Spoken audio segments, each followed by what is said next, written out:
Good morning, good afternoon, good evening, wherever you are in the world. Welcome to the Influential You podcast. My name is Josh D'Amigo, and I'm an Influential You consultant, senior program faculty member, and host of this podcast. At Influential You, we teach you how to launch, grow, and scale your business and amplify your influence. Since 2009, we've helped thousands of business owners, executives, and entrepreneurs become more influential, more rewarded, and more you.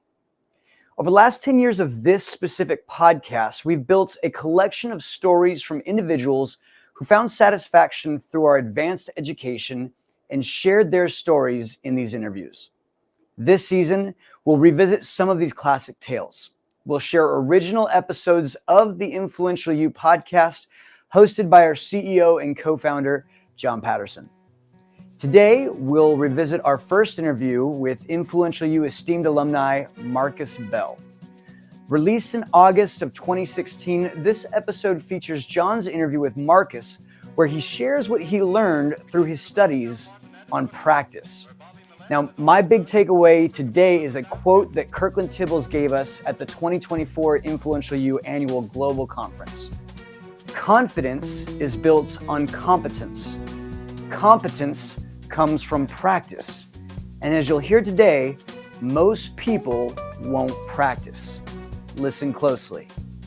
During this episode, you'll hear references to influence ecology, the original name for our organization, which literally means what it says. Build an ecology of help around yourself that influences you to achieve your aims. And that is still what we teach to our clients and teams today. Enjoy this episode, and I'll see you on the other side. Now, here is your host, John Patterson. Good morning, good afternoon, good evening, wherever you are in the world. I am your host, John Patterson, the co-founder and CEO of Influence Ecology. We are the leading business education in transactional competence. Broadcasting from Ojai, California, this is the podcast for you, the ambitious professional who simply wants an advantage. I know you won't settle for an ordinary life. You want real results, real satisfaction, not just at work, not just in your career, but in every area of your life. Our primary feature today is an interview with Marcus Bell of Bellringer Enterprises. He's a music producer in Los Angeles, California. Beginning piano at age 2, he explains how counterintuitive it is to focus and why so many people have a difficult time simply practicing. Also, we'll bring you a taste of one of our most popular webinars by listening in on a talk with Kirkland Tibbles.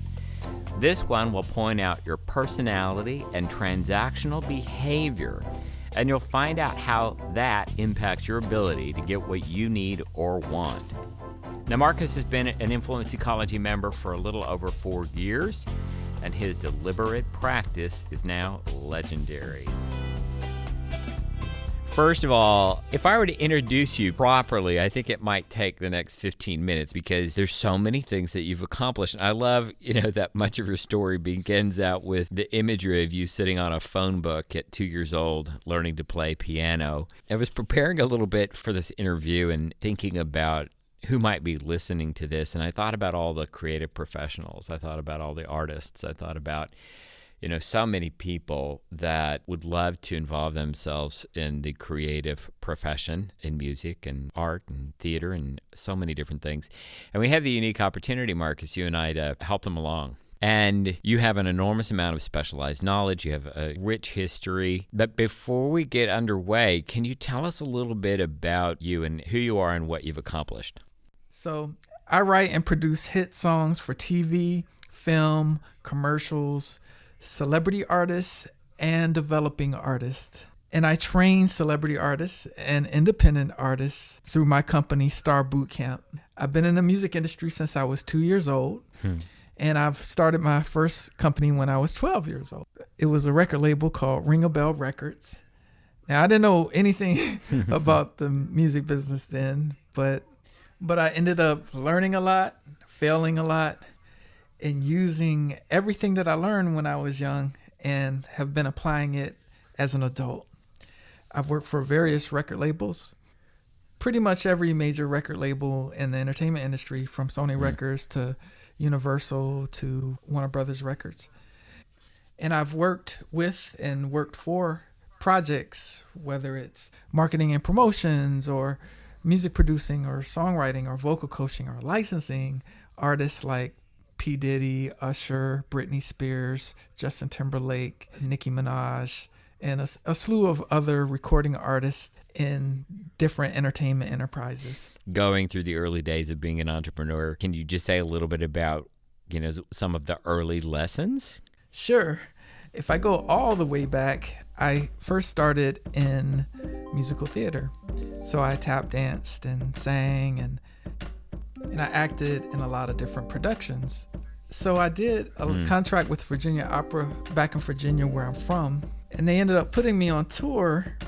And so I got this permission from the school board to leave school and do the tour. That's when I decided, hold on a second. I'm in front of thousands and thousands of kids and I write songs. I think I need to start a record label.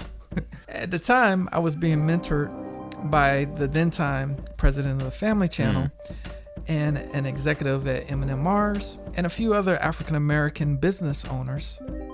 They didn't really know specifically the music industry, but I would have lunch with them and they would give me all kinds of business advice. And so my first lessons I learned the hard way, because I had all these tapes and CDs in record stores all over Virginia and had no system to track what was going on, had no help. And they were supportive, but my mom and family had their own careers. So as soon as I got my driving permit, I started taking off and going from record store to record store. And that was my first real lesson, was that if I was to do anything of significance, that I could not do it alone. Anything that is going to be successful must happen with the cooperation of others and happens in a team. So my first big lesson was get help, and good help. People that are qualified. That's a great one. Get help, right? Valued help, right? And exactly. I gotta wonder too, because I don't know what happened between two sitting on the phone book, and here you are now. Was there something that had you discovered? Did you play in front of somebody who said, "Wow, this guy's got talent"? Where was that moment? Yes. So a couple of things happened. I was doing a lot of performing, and the newspaper in Virginia started writing articles about me, and they started to discover me. So I had some press happening in the news media and on television, different news outlets. And all of a sudden I get this call to come and perform at Clinton's inaugural event. That's amazing. And that's where it started. I was with a group, and at the time it was Will Smith, Boyz II Men, and some other artists were performing at the same event. And so backstage, the rest of the kids that were there, they were all trying to get autographs from Will Smith and some of the other artists that were there. And I was not. I noticed this guy that was over in the corner, and he had this camera that I had never seen before. And I think it was one of the first digital cameras. And so I was attracted to and drawn to him.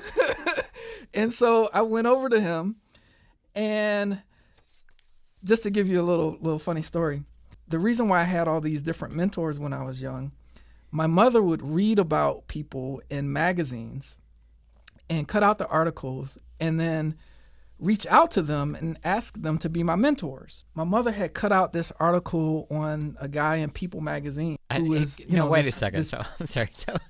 So she just, so she would just do, did she just decide that one day she was going to do that? Was she just being a very ambitious mother, or was she already knowledgeable of that kind of thing and was already doing it in some other capacity? Or did she just have a great, a really ambitious mom? I can't imagine my mother doing that. Well, my mother, she's one of the smartest women that I know.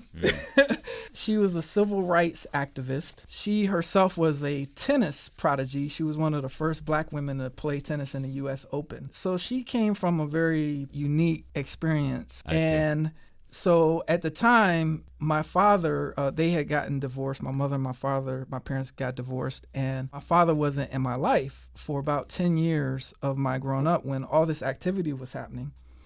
And so she decided that she was going to move ambitiously and put African-American male figures in my life.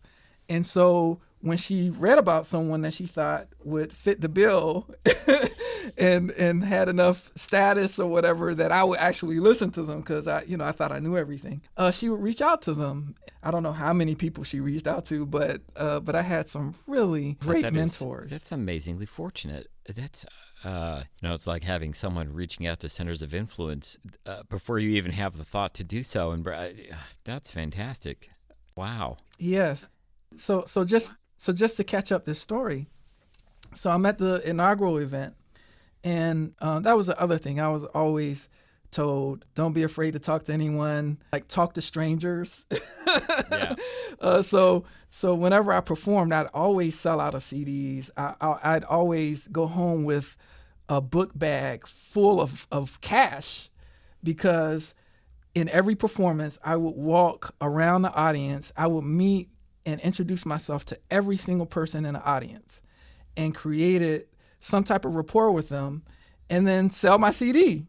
So I remember opening my first bank account when I was 6. I would always deposit this money. I go in with all these bags of cash. But anyway, so I wasn't afraid to approach this person. So I went over and I started talking with this guy about his camera. And I was like, oh, wow, I haven't seen anything like that. And so we started talking.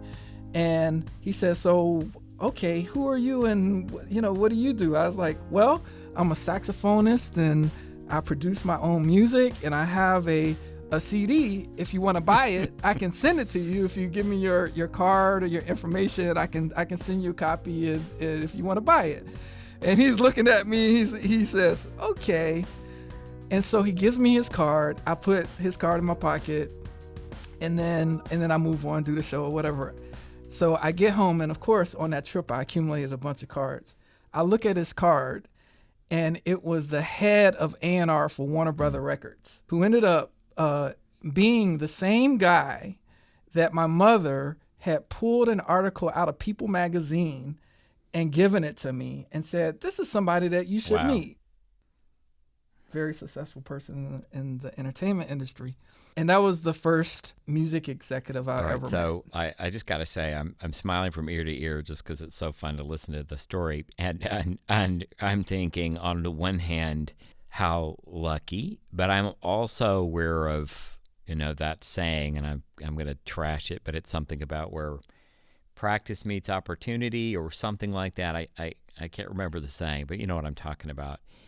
Obviously are a guy who practices quite deliberately. I didn't have anything to compare what I was doing to at the time until competing for scholarship money. And so I won these talent competitions to get a scholarship for college. I was participating in the NAACP AXO competition. So I won for Virginia and flew out to Dallas, I think it was. And basically it was talent from all over the country.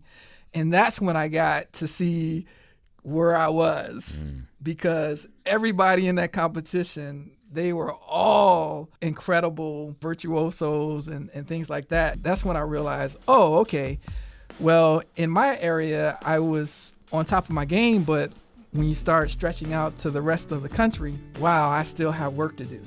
Yeah. That's what I got from that. But I want to say something else about the practice. What I discovered in practice was sometimes I could focus on the things that would not advance me in my playing and get caught up in practicing things that were not going to be beneficial. Part of what I had to learn was what to practice. And sometimes it's the practicing of the basic thing is what will empower your performing at a very high level. So whenever I practice at all on any instrument, now I play about 12 different instruments. I always focus on the basics. And so it's kind of like training that we do here inside of Influence Ecology. I'm always pulled back to, okay, what are the basics about transactionalism? What are the basics about how to look at my business? What are the basic fundamental things like focusing on one thing, not allowing the offers that come to my company to take us off course. So great, Marcus. So let's just go back for a second. I want to take us back to there you are backstage, the guy with the camera, the digital camera, the producer you've just met. It's the guy that your mom had written to from People magazine and everything. So that was the lucky break in the story. Is that correct? Yes, that was the break that got me thinking of possibilities outside of local But between Virginia. then and now, is there anything else that we should know about your journey? Now, part of my life's journey is helping other artists learn how to make money in the music industry, learn how to avoid the pitfalls that happen with most artists, actually, and being able to make a living, because it is possible to make a really great living in the music industry, and you don't have to necessarily be world famous in order to make a living as a creative. It's all about perfecting your craft and targeting specific markets and being known for That's great. something. All right. Well, I'm curious about how you heard about Influence Ecology and why you started to participate. How'd that go down? One of the things that is really important to me is that the work that I do does something to impact humanity. I'm a music producer, but I recognize that my real role is creating cultural conversations. And so inside of creating cultural conversations, what I've been studying and looking at is how do I impact culture for the good of humanity and use my music to make a difference in people's lives and using entertainment to make a difference for people. And so I was in this course and a couple of people mentioned Influence Ecology to me. Oh, you should check out Influence Ecology. I was like, Influence Ecology? What's that? That sounds interesting. I like the word influence and ecology, that together. Okay, what is that about? I was having lunch with a friend of mine, and he began to talk to me about this book called Influence that he had been studying with this organization, and we start talking about things like scarcity and reciprocity and social proof and liking and all these different tools of influence, and that really got me excited. And then another woman approached me and said, there's this Influence Ecology, and then it clicked for me. Wait a minute, that's the same company that my friend that I had lunch with was talking about. And that's how I got exposed to Influence Ecology. And she made an introduction. And then I got on the phone with you. And I'll never forget our conversation, because in that conversation, because I'm very much into growth and development, and I'm always studying and reading. I'm a bookaholic. And I like environments of rigor and study. And so when I was on the call with you to talk about my potential participation with Influence Ecology, there were a couple of things in that conversation which hooked me. One, because I've been to a lot of sales presentations. I've sold a lot of things, a lot of music. I've encouraged a lot of people to play music and radio stations and transacted a lot in the entertainment industry. And there was something in our conversation that happened that had never happened to me before. And it was something that you said. You asked me how much money would it cost for me to retire, or it was a money question that you asked me. And I think at the time, was I still in debt, or I was coming out of debt? Maybe I was out of debt then. But anyway, it hooked me. Yeah. And I said, wow, okay, I recognize that some tool had been just used on me, and I don't know what that is. And I think it's brilliant. because it seems like I have some things that I can learn here. But that's how I got into influence There's so ecology. many smart people. You're obviously an intelligent man. You're educated. You have an enormous ethic of practice. You obviously are someone who cares deeply about people, and like so many of our customers, who are those kinds of people who seek to produce offers that produce an enormous amount of money for them and satisfaction and value for the world. When you first started studying here, are there any other examples of where you saw how naive you were, or you saw that you weren't thinking accurately, anything like that? The first thing that I was completely naive about had to do with my identity as a music producer.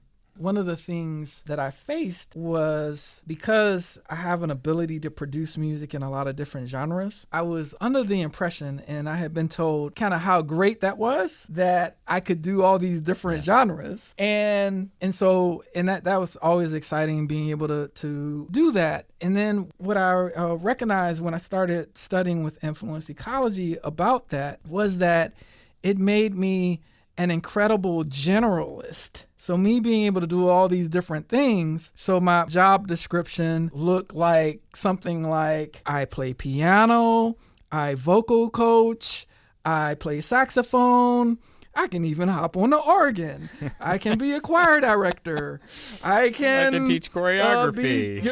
Exactly. Performance coaching, tap dancer, tambourine player, and let's see, I also play spoons. Oh, did I mention I'm an entrepreneur? And you walked on. And I have a marketing company, a health and fitness company, so not only a generalist in music, but a generalist in business. And okay, I decided I wanted to be like Richard Branson and have 300 companies.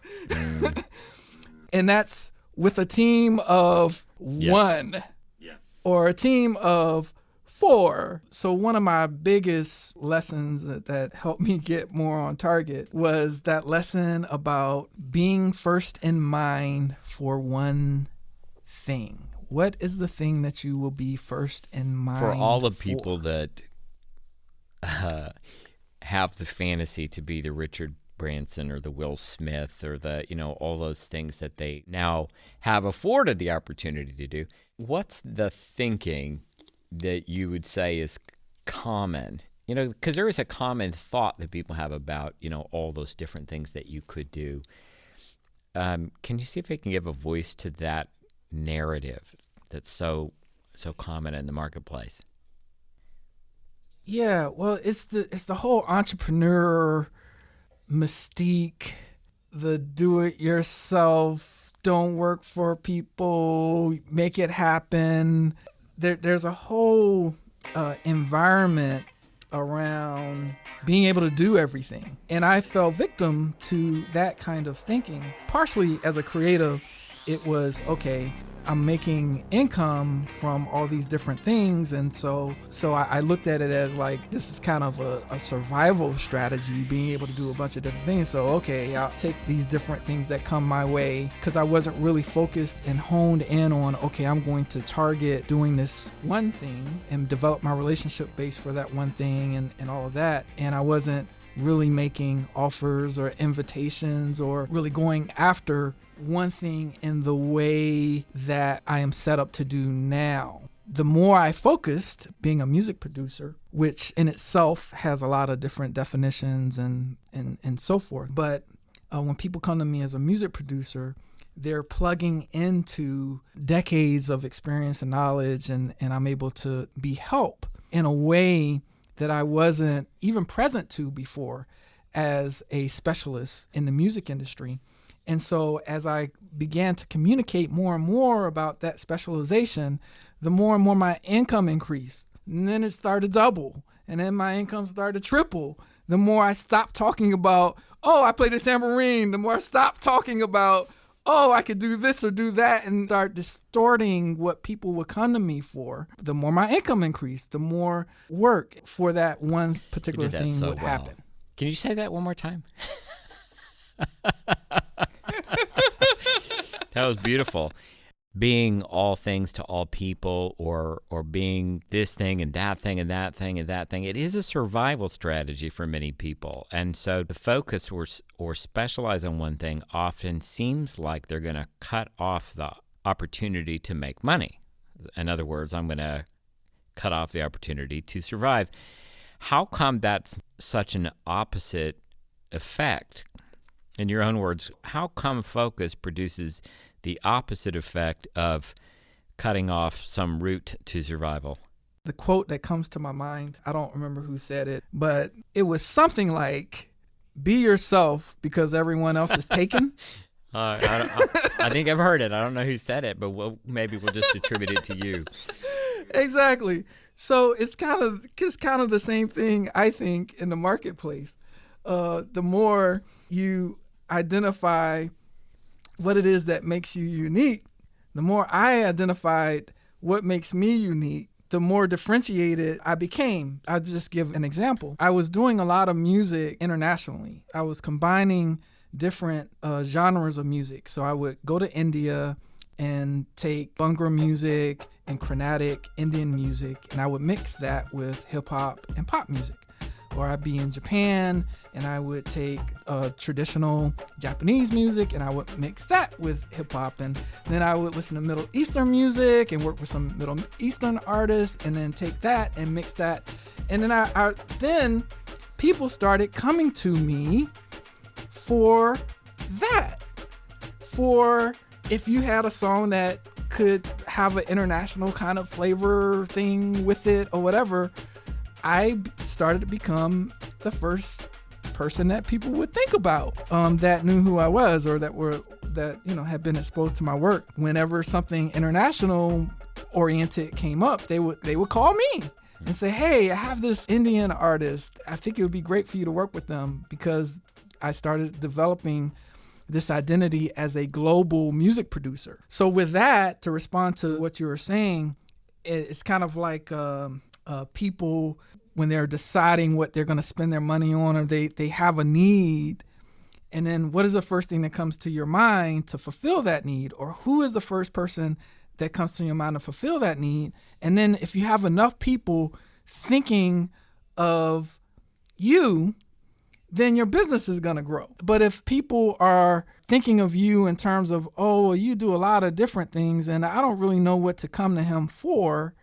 I like him, but I don't know exactly what to go to him for, then there's less opportunity to increase and dig in and produce results in the business. And so for the creative type, for somebody in the creative professions, or, we have a lot of business people who are CEOs, or, they're what we would call an inventor personality. For them, what would you say to them if the thought of doing one thing and doing one thing well just bores the crap out of them?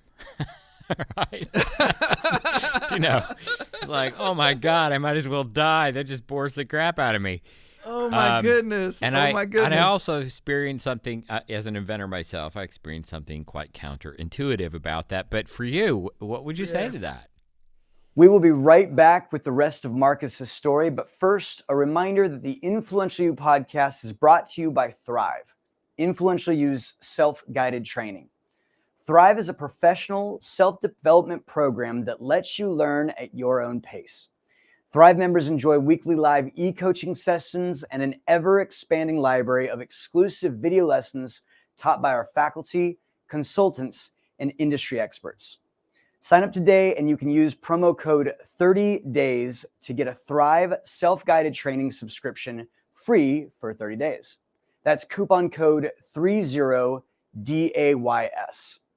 For links or to find out more, you can click the link in the show notes for this podcast, or in the USA or Canada, you can text the word Thrive to 805-262-9008.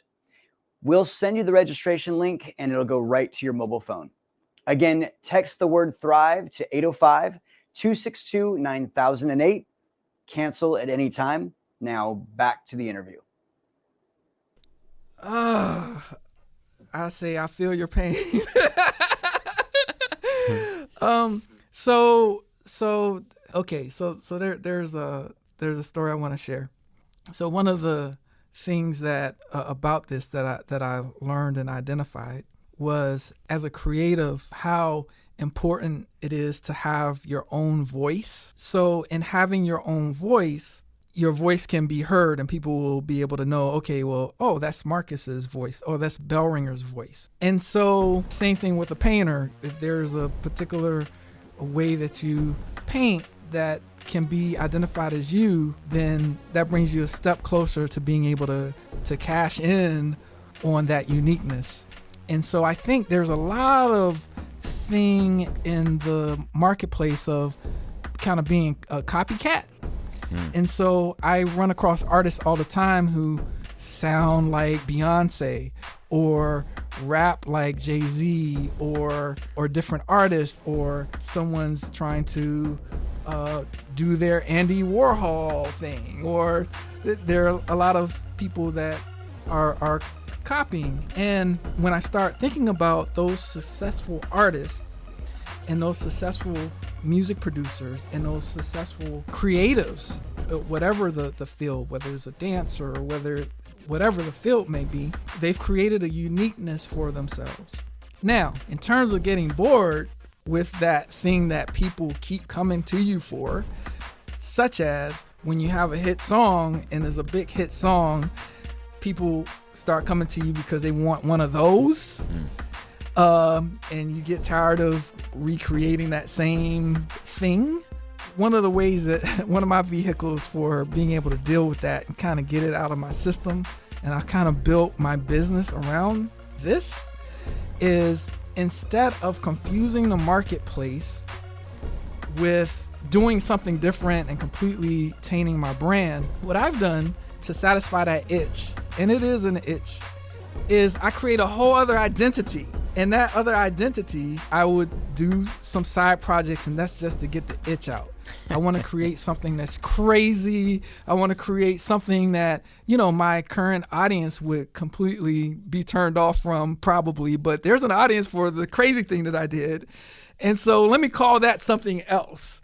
Let me create another identity. That's a very similar kind of thing. It's the difference between brand extension, which is just more of your identity, and some other brand altogether. Yes. Which is, yeah, absolutely. Yes. It's funny. I run across my identities, various identities popping up in the marketplace, and different identities getting fan mail. Wow. How fun. Because they each have their own personality. All right. Like that. What are some of the things that you might say to artists or creative professionals? What is it that you find they often get so wrong? And what's your advice to them about that? Okay. So the first thing we talked about earlier was to focus on one thing and get known for it. I find a lot of, especially really creative artists, come and they want to do a project that has classical music in it, and then I want to, have a beatboxer come in, and then I want to be hip hop, and then I want to do this rock song, and then I want to do this dubstep song, and then I want to do this mombaton, and then I want to do a salsa song, and all of that. And the first thing that we have to do is separate all that out and decide what is the one thing that this project is going to be known for. What is the one thing that this artist is going to be known for? And so with anybody in the creative field or in business, period, what is it that your company is going to be known for? What is it that you as an entrepreneur and the products that you create, what are you going to be known for? So that's the first thing. The second thing that I find is, I call it shiny object syndrome. And that's all these different opportunities and that may not be right to take, that don't necessarily align with the thing that you're known for, that would take you off course. There are all kinds of business opportunities that I'm approached with constantly that I have to say no to because it would completely derail what I have in mind for my company and plans. And there are things that come to me that will be completely away from what my identity that is me, authentically me in the marketplace. And so that's the second thing I would say is watch out for the shiny objects because they'll get you every time. The third thing we talked about before is get help. People that know what they're doing and know what you don't know about things that you need to know. There's I know what I know what I don't know, and then I don't know what I don't know. Make sure that you have people that know what you don't know, and you'll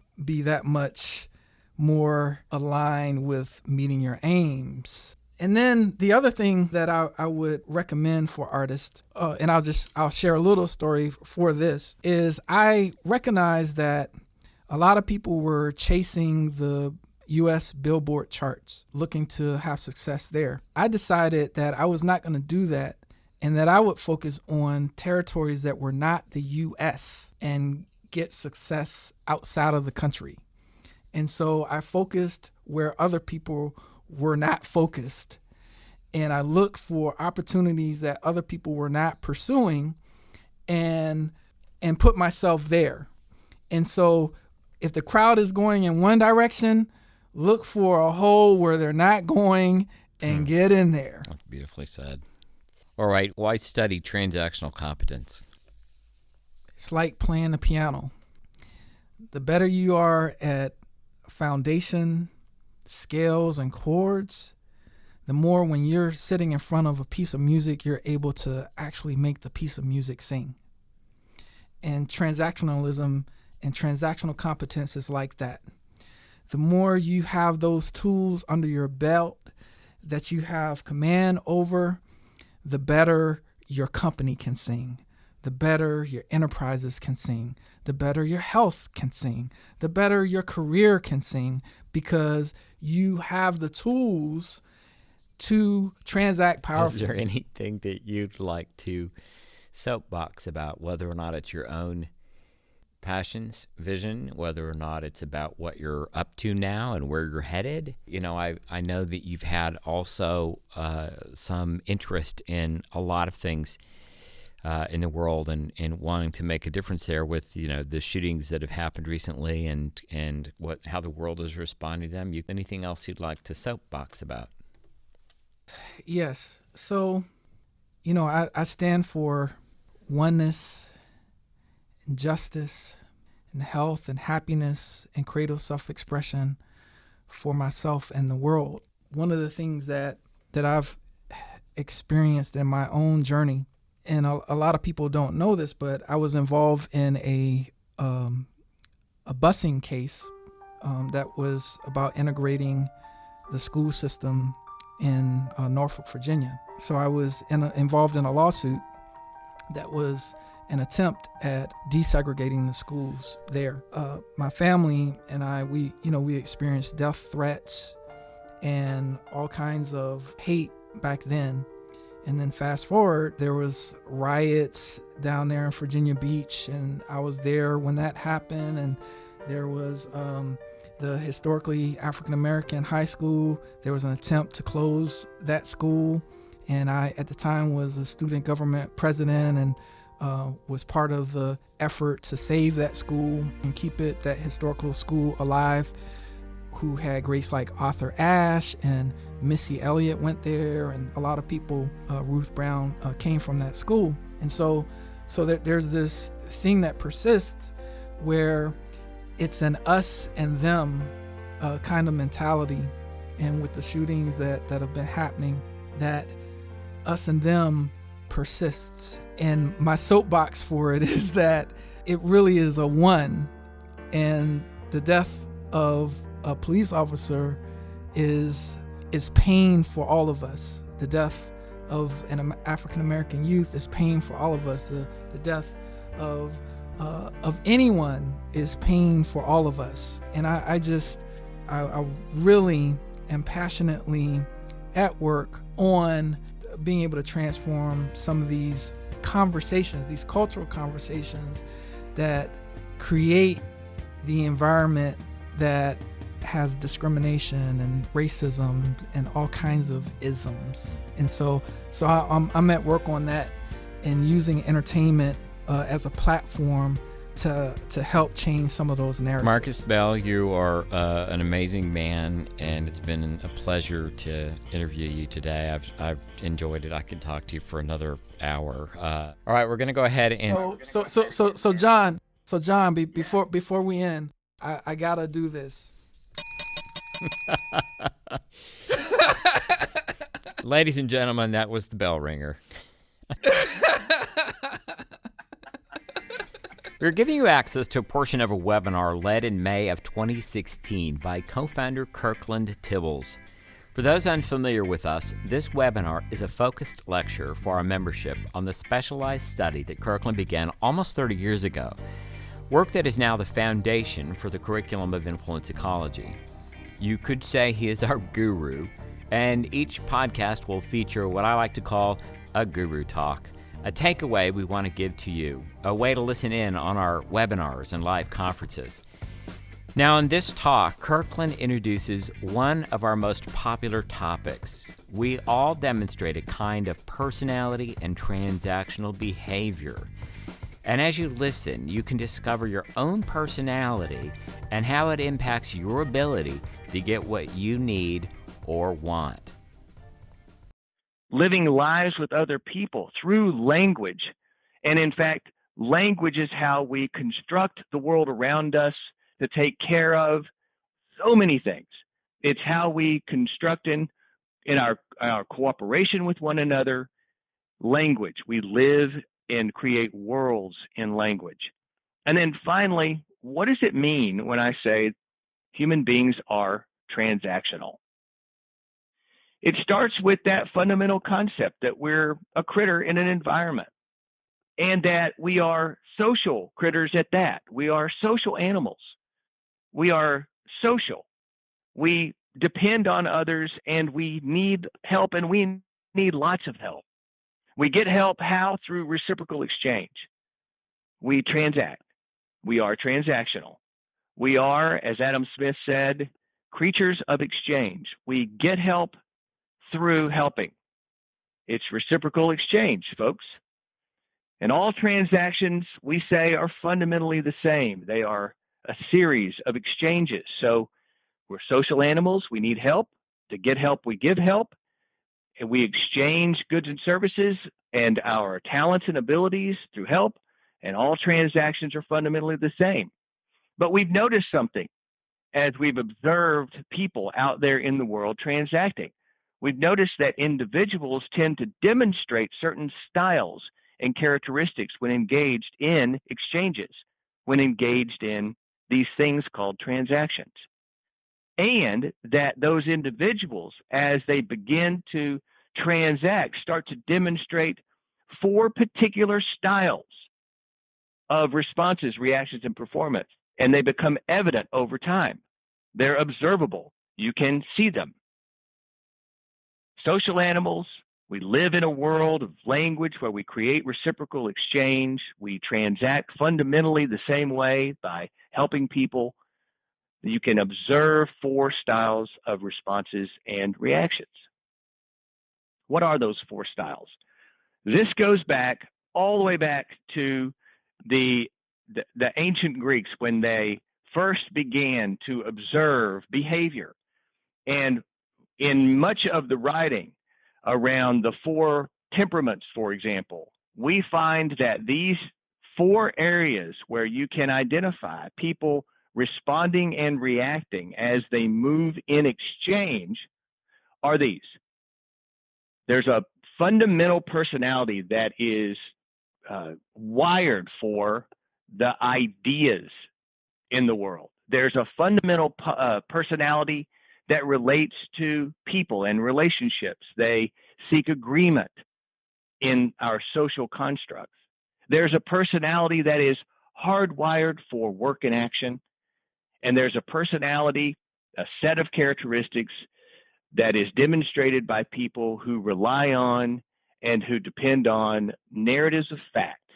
So these 4 styles of personality have been observed and are written about since the ancients. And in fact, in almost every single culture, in almost single kind of culture, in many different discourses in cultures from ancient to today, we see evidence of the recognition of these four kinds of dominant styles in how people move in their work and how they take care of their most fundamental aims and needs in society.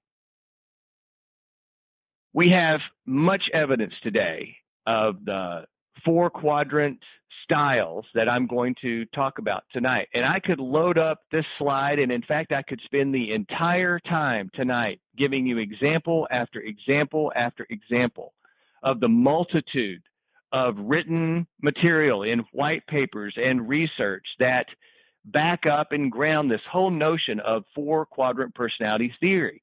They exist in every single discourse I could find. In fact, in influence ecology, we have now identified nearly 200 different programs and distinct articulations of this four quadrant personality theory. And some of them take it all the way into very distinct studies like religion, in ontology, in psychology, occupational theory and therapy. It's in social study. It's all over business. You name it, you can find it. In fact, there's quite a bit of work right now going on in medicine and neuroscience in this particular distinction that there are simply four styles of ways and characteristics, sets of characteristics for how people relate to one another. And we concentrate this entire study of these four styles into specific ways that people act when they are in the heat, in the middle of the most important exchanges of their life.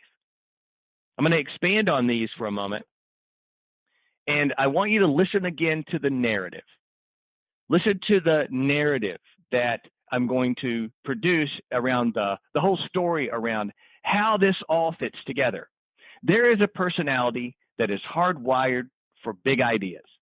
They think long term, and they think in stories of possibilities for how we could live a better life, possibilities for future consequences. These are people who think long term. They live in a kind of subjective narrative. There are people who need people.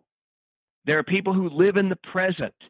And for those folks who have big ideas, the thing they need the most is someone to help bring that idea to the people.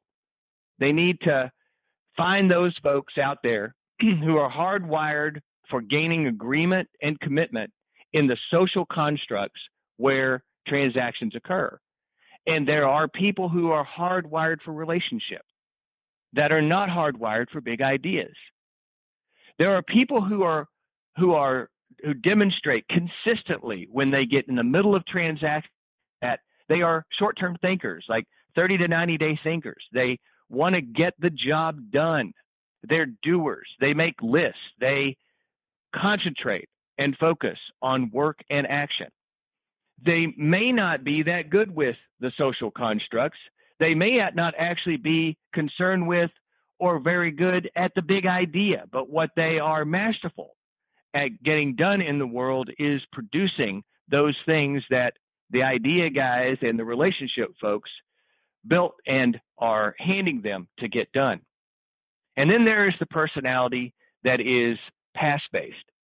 This is the personality that recognizes that after all those good ideas and the people get involved and the work gets done, what's left is something to judge, to assess, to turn into the facts of the matter, and to deal with the consequences and results of all that behavior and action. Another look at this is from a philosophic view. Those folks up there in the sky, those idea folks, they tend to follow and tend to adhere to the constructs of philosophies of subjectivism and idealism. They're very high concept personalities. They think about what could happen out there in the world, and they are in many ways, egotistical personalities. They kind of have to be. I mean, think about it. What kind of a personality and ego does it take to walk out into the world and go, we're going that way? Or people, what would it take to have an ego to say people don't know what they want until I tell them? Steve Jobs. The next personality in line that tends to fall in behind the subjective thinker is the person who can construct narratives that build relationship and agreement in the social constructs where those ideas can take hold. These personalities are personalities that tend to be a little flaky. Why? Because they live in a world of maybe. They live in a world where, as we go along in the present, in the most present sense, building relationship, they are constructing narratives together. This is not a world of absolutes. This is a world that gets constructed along the way. This is a world that might adhere to a philosophy of a constructive philosophy at like anything the mind of man can conceive and believe it can achieve. Behind that philosophy, if anything is ever going to get done, comes an objective view. Those personalities that are hardwired to actually take the good ideas and the social constructs that are built, the promises made to those other people, and keep those promises, are personalities based in work and action. They do committed work. They live in a short-term time frame, and they are objective. That means that they see the world in a black or white way. Things are what they are, and they are not what they are not. They don't argue with the fact that there's gravity. They count on it. They are not looking to construct narratives about some possibilities. They're looking to construct narratives of getting things done. And then finally, without the skeptic, without those people in the world to take all of those good ideas and all of those people and all of that hard work and take care of it, preserve it, turn it into evidence, and skeptically assess and criticize and be critical of it, to give it a good, solid evaluation of its utility and its value in the world, to judge it as something that is useful in the world. Without that personality, the rest of us would be in serious trouble. And so we need that skeptic. We need that fact-based personality to come in behind us all. And in many cases, clean up the mess and form it into something that can be taken into new ideas, where new concepts can be constructed and more people can be involved and helped ideally, or new work and action can get done, and round and round and round it goes. And that gives us the framework of what we will introduce now to use called the transaction cycle. And these are those four styles laid upon a transaction cycle. If you'd like to know more about us, go to influentialu.global and explore our courses, consulting, and conferences. We offer a 4-year curriculum for those seeking an advanced experience. However, if you're brand new to Influential You, we recommend you start with Thrive, our self-guided training. Thrive is a self-guided program that allows you to learn at your own pace. Our Thrive members enjoy weekly live e-coaching sessions and an ever-expanding library of exclusive video lessons with our faculty, thought leaders, and industry experts.